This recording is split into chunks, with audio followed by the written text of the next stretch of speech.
So we will go ahead and get started, just because I am one that always likes to start on time. And yes, we do have folks from all across the state today. Thank you, Shannon, for pointing that out. So we're excited to have everyone here to really participate in this important event. We just want to remind you to keep yourself on mute, and we will have an opportunity at a later time for you to have some rich discussions in a smaller group setting. So if you're not on mute, if you will, make sure that you are on mute now, unless you are the speaker. So Bounce Grand Rounds is an opportunity for like-minded professionals in the helping industry to come together and share resources and ideas to move the work forward. And we really do focus on trauma-informed care and ACEs.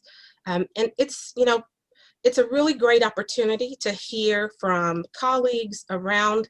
Today, we have folks from all around the state. We really started this work, focused a lot more on Jefferson County at the beginning, but Bounce has really grown and is really supporting work around the state. Pre-pandemic, we were able to gather in one place to connect over case studies and camaraderie. But as you know, we are all in our work settings, our home locations, and we will do it this way. So we're trying to create a similar atmosphere virtually, since we can't be together in person.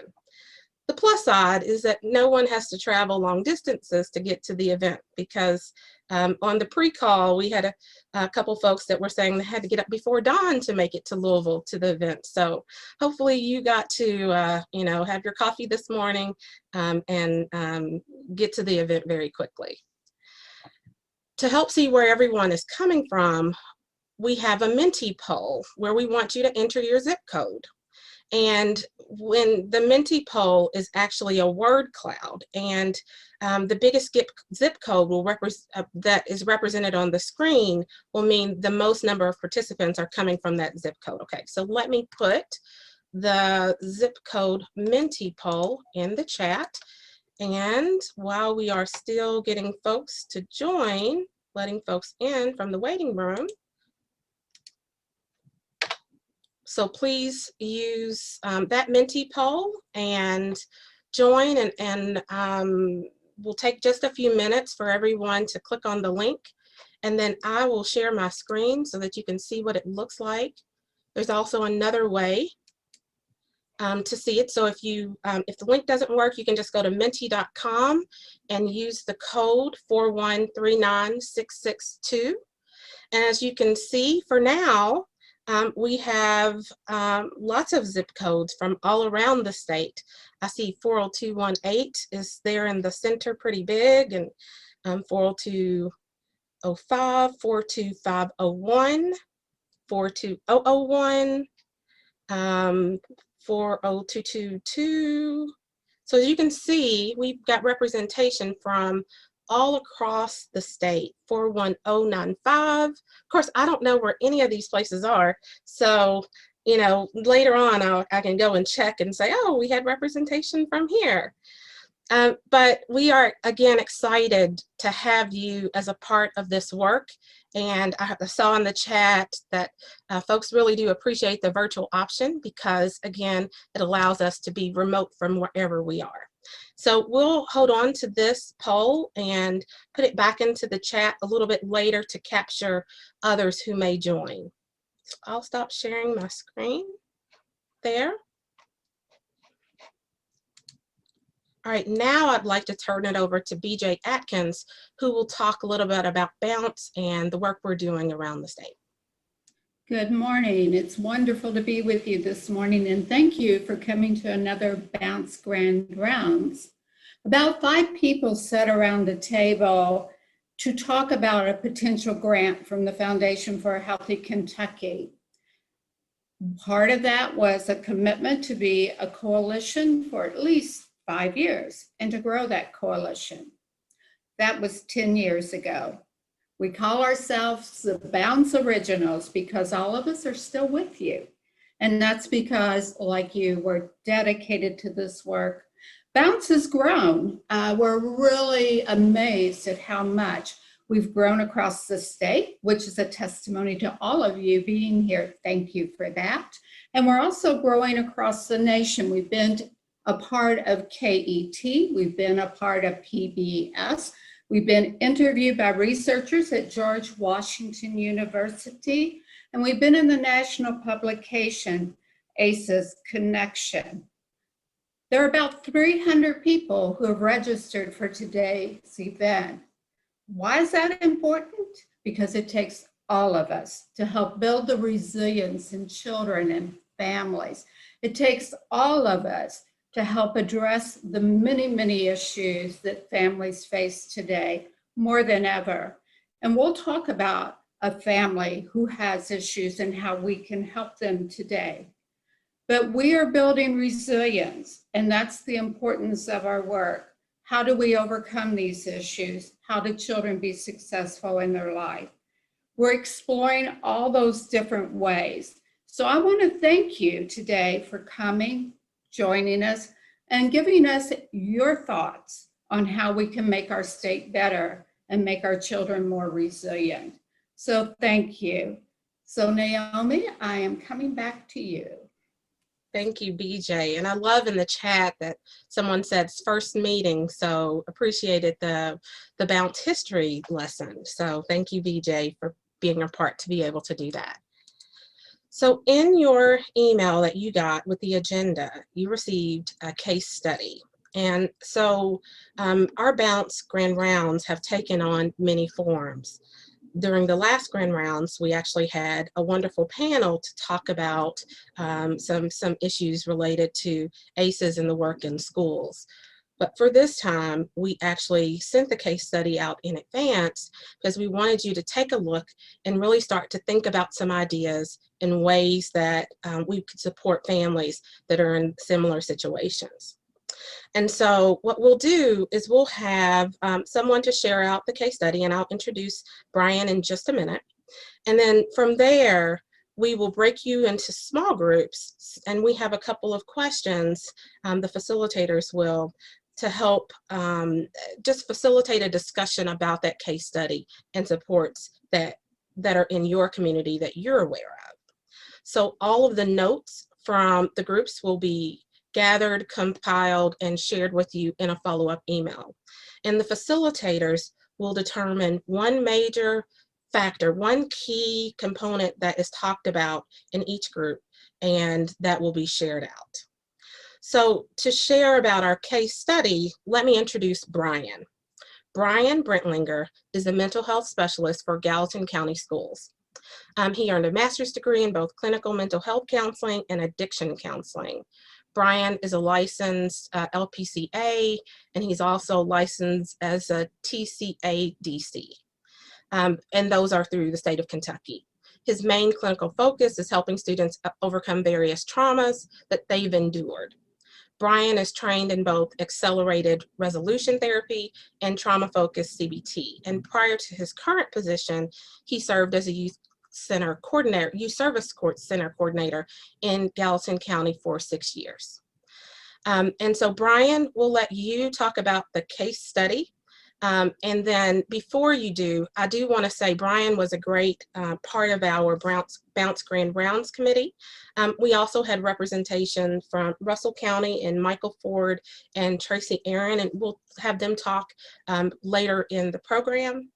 And Alice Bridges, who is a former executive committee member and amazing Bounce advocate, will facilitate our group discussion. So Brian, will let you talk about the case study. And then Alice, if you want to talk to the group before we break out, that would be great. Awesome. Thank you so much, Naomi. And just thank you, everyone that was able to join the call today.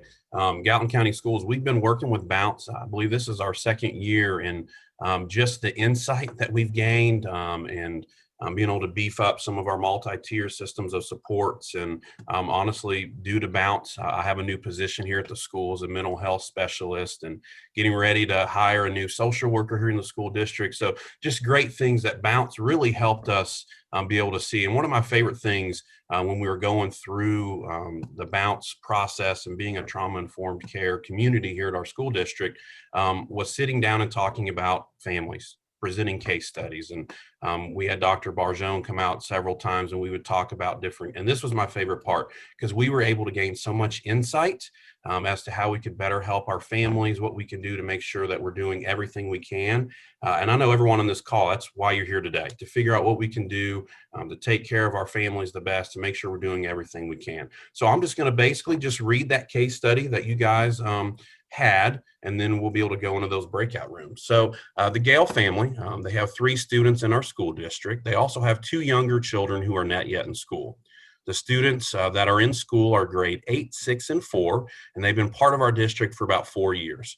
Prior to coming to our district, they had been in a total of 4 other districts, so they bounced around a lot, and the students have been going back and forth, living between their parents as well as their grandparents. Both families live in our school district, so really school has been one of the very few things that have been consistent for them. Social services has recently been involved at different times, and even more so now where they moved custody from parents to the grandparents due to some kind of incident. Prior to the COVID-19 situation that we all find ourselves in, all 3 students were doing great. They had great attendance. The grades were wonderful.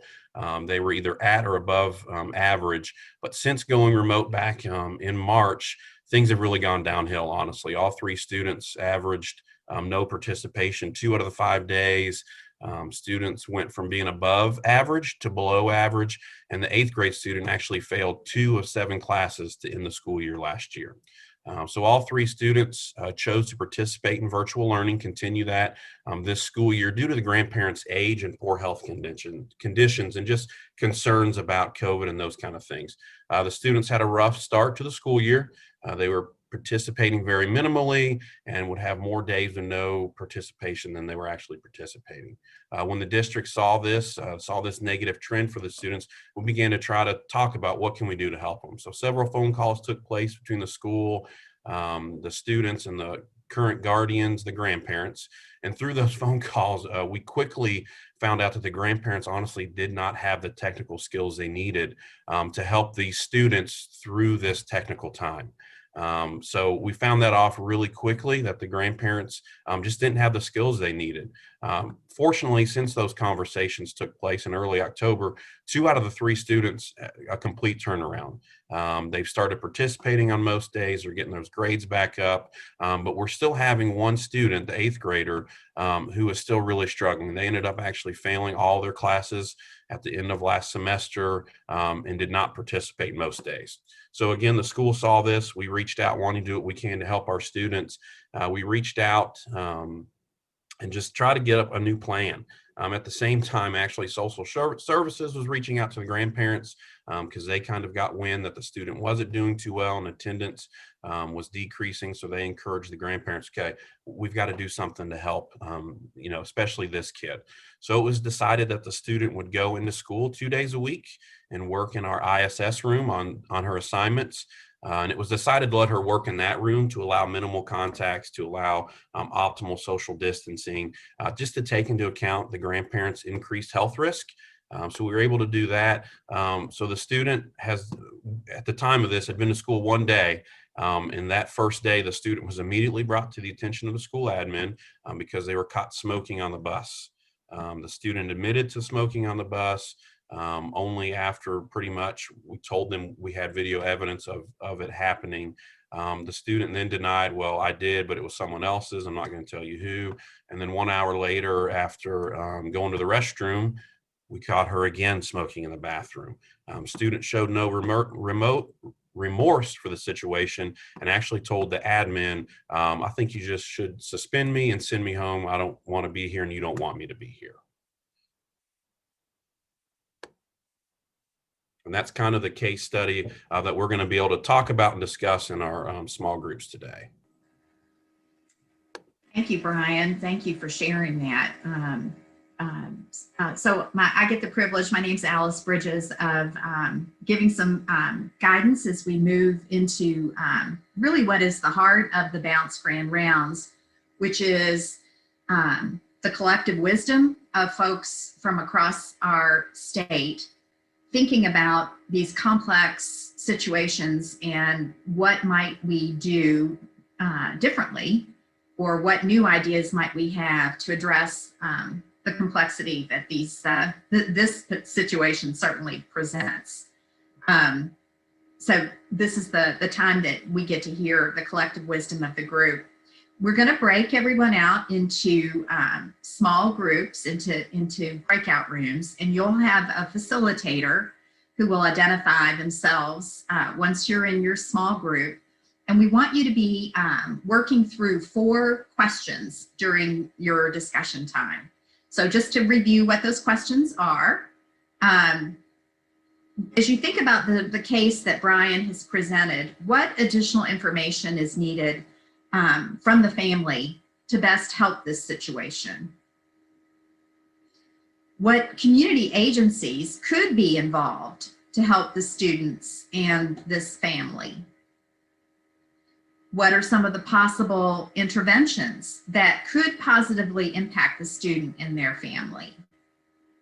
And finally, what could be done or could have been done differently to help the student and their family to succeed? So your facilitator is going to take notes when you are together, and those notes are going to be collected and shared back out with everybody after our grand rounds today. But this is your time to kind of really think together about some creative solutions, because this case is emblematic of lots of cases that are happening across Kentucky. So with that, Carly, I think we'll begin to divide us up into groups. We'll have 25 minutes for this conversation, and then we'll come back and hear what everyone's brainstormed together. Welcome back. We'll give this just a minute for folks to repopulate back into our main group. We had a fantastic discussion in the small group that I was in. So excited to hear what other groups learned and shared. I was the note taker for my group, so I'll just kick it off and then we'll go around the horn to hear what others had to say. So in this part of our conversation, we're hoping to get one key takeaway from each group that you might share. I know we have more than one key takeaway from our group, but we want to try to build on our conversation. So share something back that maybe you haven't heard from someone previously, if you can. Our group had amazing depth of experience, including grandparents raising children, adoptive parents, people in schools, people in social services. We had a really diverse and wonderful group. And one of the key takeaways that we had was the resource that's available from Kinship Families of Kentucky, the Caregiver Handbook that's online, and they've, in one community, have printed it off and bound it so that it can be given to families who may have problems getting on the internet or accessing resources electronically. So handing people a hard copy of something that has what they need readily available, really key takeaway from our group, as well as the opportunity to assign maybe a buddy family to this family. So thinking about a resiliency building practice in a community might be building the muscle, even for non-COVID times, of having families who can support each other. Maybe they live in the same neighborhood or relatively the same area. And for this family, maybe someone perhaps a little younger or just more computer savvy, who could be a peer support and check in with this family as they go along in their journey. So that was a couple of things from our group. We're gonna, as we said previously, share our notes on the entire discussion with everybody. I am gonna turn it to Joe Barjone. Dr. Barjone, you wanna talk about what your group said? Thank you, Alice. And we also had a diverse group and a rich conversation too. And so we kind of took it from the perspective of moving forward, and kind of thinking, one of the things we talked, like even just for the summer. So we talked a little bit about, do we want to maybe get the family preservation folks involved? Because we know they're part of DCBS. And then maybe some summer tutoring for the kids. And then some technology training for parents. And one of our members talked about monthly town hall meetings they have with their parents and grandparents. And one of the topics is technology and the use of technology. And then also getting our Friskies involved, and then like maybe a smoking cessation program for the young person, the 8th grader who's smoking. Fantastic. Thank you, Joe. Dr. Tony Zippel, what about your group coming your way? We had a really lively discussion, and it was so impressive to hear the range of experience brought to bear on this situation. There were some of the things that have been talked about already, but I think the big thing that our group would want to add would be that we really wanted to know a lot more. And we thought that before intervention, we should do more time exploring. We wondered whether enough time had been spent talking with the 8th grader about what was working and wasn't working, what their needs were before saying, oh, the solution is to plug them into school in a relatively isolated classroom 2 days a week. What is it that they want and need in order to get more support? So learning more, listening more was a really important part of our discussion. And the second thing was a really heavy emphasis on peer support for grandparents, like a grandparents group, peer support, particularly for the 8th grader, and that could come in the form of peer tutoring or something like that. But how do we help build better social network and connection? And how do we do a really good job of listening to what the needs are before we try to be helpful? That's awesome. Thank you, Tony.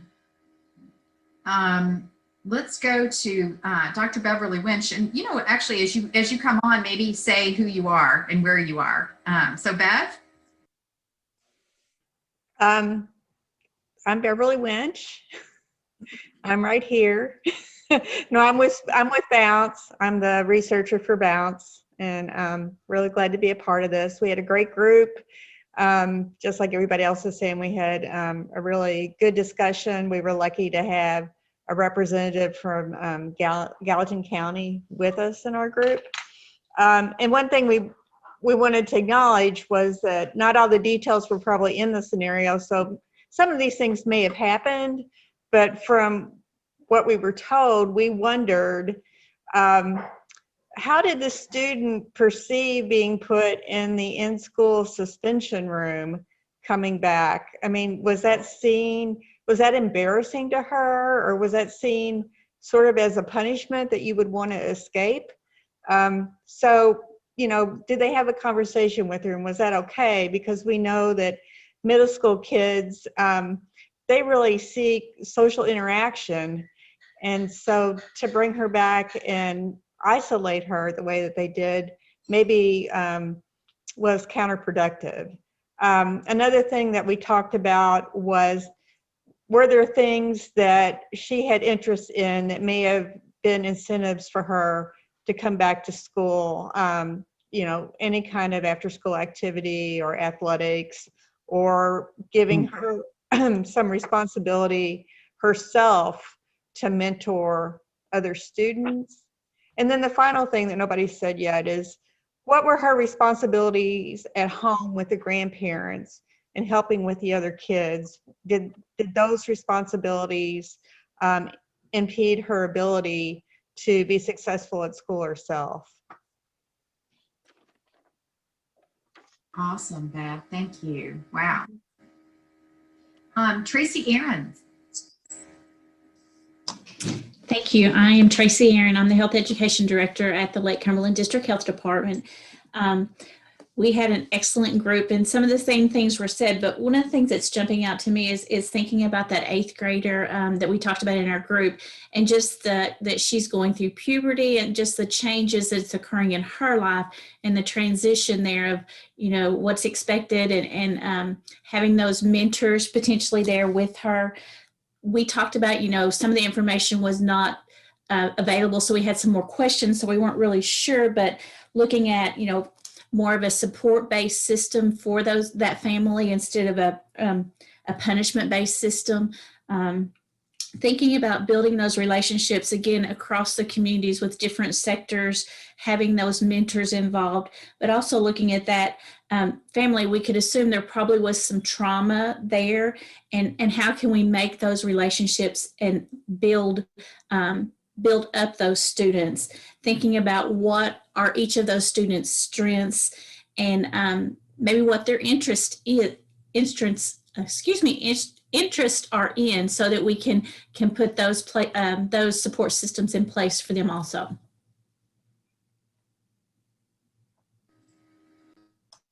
Thank you, Tracy. Why don't we go to Jessie Wittish?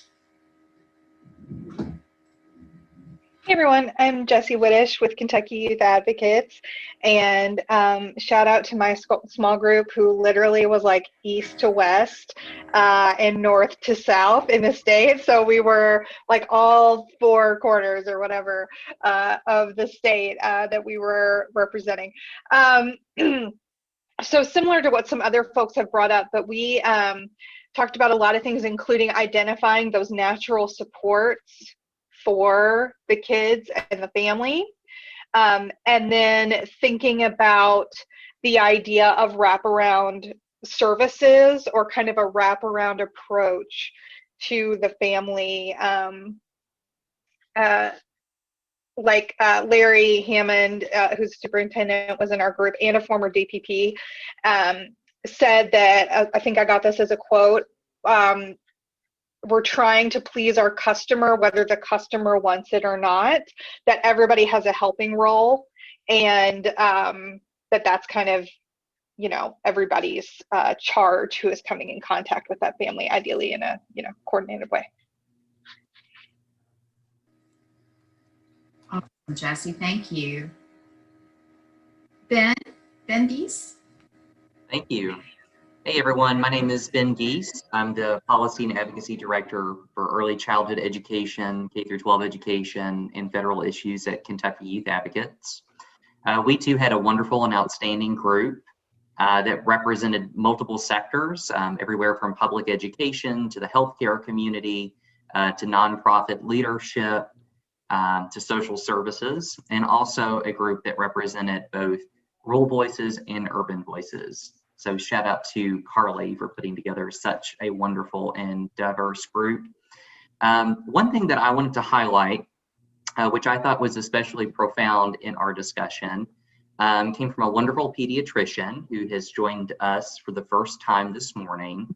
And what she had shared with us was this, that in her work as a pediatrician, it can be very, very easy to sort of go by the book when offering a diagnosis, to say, you have this, therefore you need this, this, and this. But what she has learned in the medical community, and I think that we all could learn in our work, whether you be in education or social services or whatever, is that, you know, sometimes you really have to stop and you have to treat people like an individual. And sometimes it's not enough just to assume what the problem is and go by the book of diagnosis, but really to dig down and find those specific details that, unless you ask or you dig a little deeper, you may not get at first glance. So that's really the important takeaway that I took from this morning, is really not just to judge it by the set of parameters, but to dig down and find out a little bit more about the human condition, both of the children and of the grandparents and of everybody else involved. So that's a really complex way of saying, be careful not to judge a book by its cover. Thank you, Ben. Really appreciate that insight. Let's go to Dr. Michael Ford in Russell County.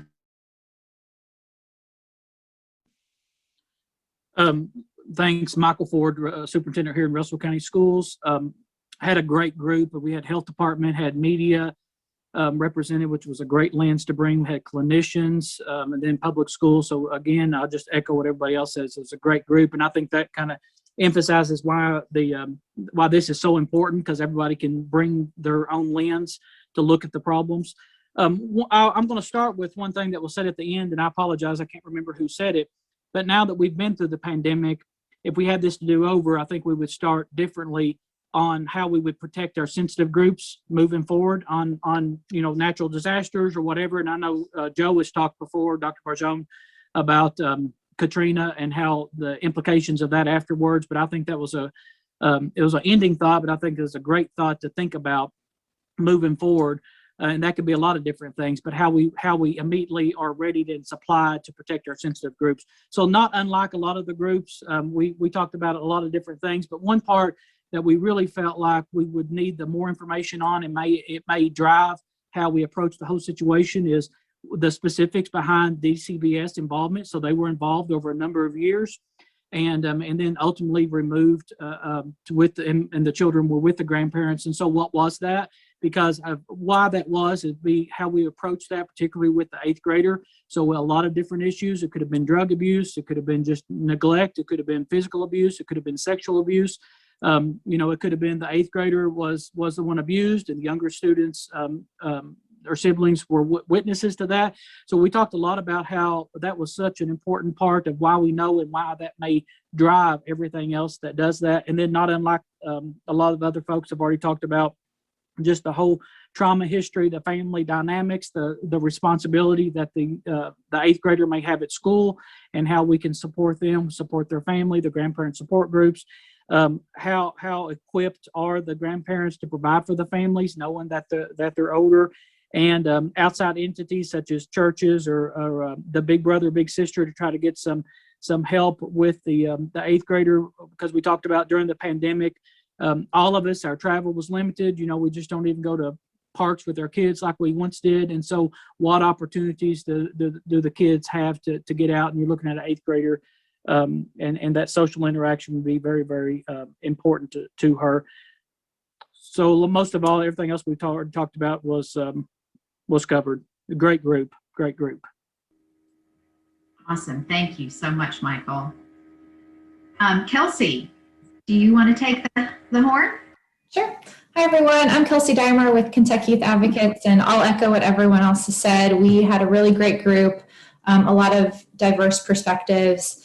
And, similar to what the other groups have shared, I think one of our big takeaways was having a multidisciplinary team to really kind of help tie the pieces together and make sure that we are responding to the family in a trauma-informed way that's holistic. And then another piece that we had talked about was, I know that there were, with the 8th grader, focusing kind of on the negatives, but establishing her strengths and kind of building those out, and, having an opportunity for her to share her experience, and also kind of, what's going on in her life and how that could have changed the supports that were offered. So I think that holistic, multidisciplinary team working together on the front end to kind of identify those red flags before, some of the things set in would be helpful. And then similar to what the other groups have said, definitely working with different community agencies. I know we have talked about, supports for grandparents, peer-to-peer supports, the connection to a faith organization, Friskies. Also, one person in my group brought up local food pantries to make sure that there's a good food situation at home, and making sure that the family has kind of the basic needs and is not worrying about that as well. So like everyone, we had a really great conversation, and I think some good takeaways as well. It was. Thank you, Kelsey. It's fun to watch the head nodding. It's like, yes, that makes so much sense. Yeah. Naomi, what did your group talk about? I just was going to tell you, I was happy to go last since I was taking over after you, but I will go now. So we had a wonderful group as well, very collaborative from all over the state. Just one quick funny thing that happened when we got to the question on what could be or could have been done differently. Someone suggested to not have to go through COVID. And while I did not write that down, I thought that was an awesome suggestion. And we worked through the fact that we couldn't, we don't get to change that. But, if we didn't have to go through COVID, a lot of these things wouldn't be even required. For us, we really focused on that prevention. If that student had and the family had a greater connection with school at the beginning, before COVID, before we had to do virtual, then some of these things could have been avoided. And so this really, thinking about ACEs and thinking about ways to prevent, this hopefully will give us the opportunity as we venture back into going back in person, or if we're in person, to remember to help students and families to make those connections, and those connections are important. One other thing I want to point out is just the reward system. When kids are in school, they have those opportunities for rewards. So how are we making sure that we're positively rewarding students as we are doing things in different ways? Wonderful. Thank you, Naomi. We do have more groups, so we'll come back to you after we're through with our other folks. Shannon Moody. Thanks, Alice. So our group had a great mix as well, both from rural and urban areas. And I think our group was similar to Tony's in that they really wanted to learn more about what was going on with the family, with the kids. So like, is the 8th grader getting access to counseling? What are her interests? What is she interested in? How we can get her connected. And then I thought that Bev's group that had talked about the question related to, did she perceive it as a punishment to be separated from her peers and being in the classroom in the suspension by herself? So I think like that group just really wanted to get a sense of what else could come and what could be applied to that situation. Wonderful. Thank you, Shannon. Patricia, can we come to you? Yes. Yeah. And echoing everyone else, that was kind of amazing. Carly, if that wasn't random, or if it was, we had all parts of the state represented and lots of different roles. So my head's been nodding a lot because we covered a lot of the same similar things that the other groups did. We also really wanted to know a lot more specifically about the 8th grader. And we're wondering, is she taking on responsibility for the rest of the family, for her other siblings, but also thinking about what was working well before that changed so dramatically. And maybe with a do-over, having, checking in with them sooner, realizing that this time last year we were all terrified. And knowing, I remember feeling like I was walking through ice. You had to move slow, knowing the needs were high. But in hindsight, as soon as things started to fail, the fact that they were being raised by grandparents, and it seemed to be a technology issue that would be something that you'd want to leap on right away. We did worry about the 8th grader to thinking it might be important to explore whether substance use is a problem in addition to the tobacco usage, and thought it also would be helpful to figure out who she has a connection with at school. If that isolation is necessary for the safety of the grandparents, is there someone she can be with that she is connected to, that she feels has a level of trust established with, that could help. Those are the takeaways from our group. Thank you, Patricia. Sounds like a rich discussion. David Fink. Good morning. I'm Dr. David Fink. I'm with the Bounce Coalition and Vice President of Residential Services at Bellwood and Brooklawn. One thing I want to actually say about our group that's a little bit different than what has been said so far, because we did have that same geographical diversity, but one of the visions for the Bounce Coalition when we teamed up with Kentucky Youth Advocates to build a stronger coalition is to be able to reach to people who haven't utilized Bounce before and weren't familiar with Bounce. And again, that's part of creating that statewide presence. And I will say that half of our group were new to the Bounce Coalition, that this was their first meeting. And so as a co-chair of the Bounce Coalition, that was really exciting for me to see that. And it was also a very healthy conversation. And we had a lot of the same pieces that other folks have presented already, to be thinking about unique aspects that haven't been mentioned so far. I would say a few things. One is that, and you'll have to excuse my son in the background. Catherine Tillett pointed out that an early intervention technique may have been utilizing the KDE early warning system to recognize that this was a family that was bouncing back and forth among school districts and therefore might need some early intervention system. And that's a free service for the school districts. The other piece that we haven't heard talked about so far are the preschoolers in the home, and whether or not that has an impact on this 13-year-old. And I know somebody else mentioned the idea about, is this 13-year-old in a parentified role? But I think that as we think about the whole system, which, schools do have to think about the whole system, even if it's not the kids in their classroom. And I know Brian's very familiar with that, because I know how Brian and Gallatin County and Russell County all work.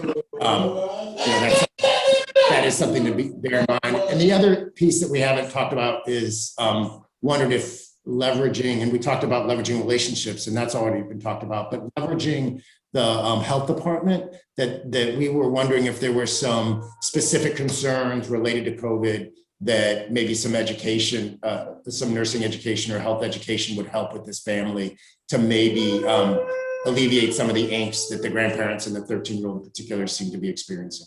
And with that, I will turn it back. Thank you, everybody.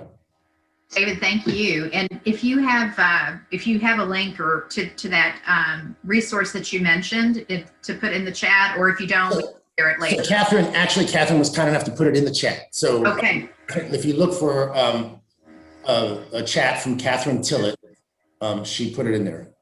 Awesome. And for folks who missed it, Shannon also put out the resource for the kinship family guide. It's also in the chat for you. BJ Atkins, David's co-chair, anything additive that we haven't heard yet from your group? Well, I will touch that. I could echo everything everyone has been saying. We looked at the family unit as well, because we understand that sometimes behavior is a symptom of the problem. And, we questioned, had there been a home visit just to look within the environment to identify. The two things that I don't think has been mentioned yet that we came up with is there was a recommendation from someone in our group who is also at home in NTI with her children. And she said even for her, it was difficult to understand the system that was to be navigated for these kiddos to learn. And that could there be virtual training up front so families understood the expectation in the system and how to work through it appropriately to support their children. And if that tool was available, then to have provided it to the grandparents. Another thing that came up is one of our counties, Fulton County, is having a parent cafe, a resource. And there aren't many people. I think there are one person. And out of that discussion came is, now that we're virtual, why don't we network on events like this? There's a Frisky network. And so if Friskies are having events for family, why not let surrounding counties or other counties become aware of that, and other people register, and the Friskies work together on what that means, because often there's an incentive, et cetera, but to work through the details. So I thought those 2 points were very important to bring up. The punitive, the child smoking, sometimes in school systems, kids really run into some discipline around that, even leading up to potential suspension. And one of our healthcare providers talked about a program they have called No on Tobacco, where instead of children being removed from the educational environment, they have the opportunity to work on their smoking with peers who smoke as well in their age group. So again, those are just things around the problem, but I think the problem itself needs to be addressed. And that has been mentioned by many people on this call about the behaviors that the family is exhibiting in different ways. The symptoms that we're seeing that really relate to the trauma. Thank you, BJ. Well, the method to my madness was to end with you, Brian, so that you could both share from your group, and then I think we wanted to get just your reflections generally on the ideas that you've heard from the group today. So let me turn it to you. Yeah, thank you so much, Alice. And honestly, thank you everyone that's on this call. What I've taken away is I want to have a meeting with everyone that's here once a week so we can just all do case studies. And I think we can probably solve a lot of issues here. But really, it was great. It was great hearing. I had a wonderful group again. And Carly, it worked out wonderfully. I thought you did it all on purpose. I was giving you all the credit here, but we had such a great diverse group and we were able to just hit on so many different things. And one of the things that really stuck out to me in our group, and even as we've been talking here as a whole group, is that resiliency building, making sure that those interventions that we do are building their resiliency. One person in my group talked about finding that adult in the school, whoever that is, and connecting that 8th grader with that adult, and how powerful that can be for that 8th grader, how that could just be a total game changer by that one adult caring for them, getting them connected, could really change with that. And I loved taking time to really get all the facts. I don't know how many people are in education right now, but for the last year, we've been just running around ragged trying to figure out what to do.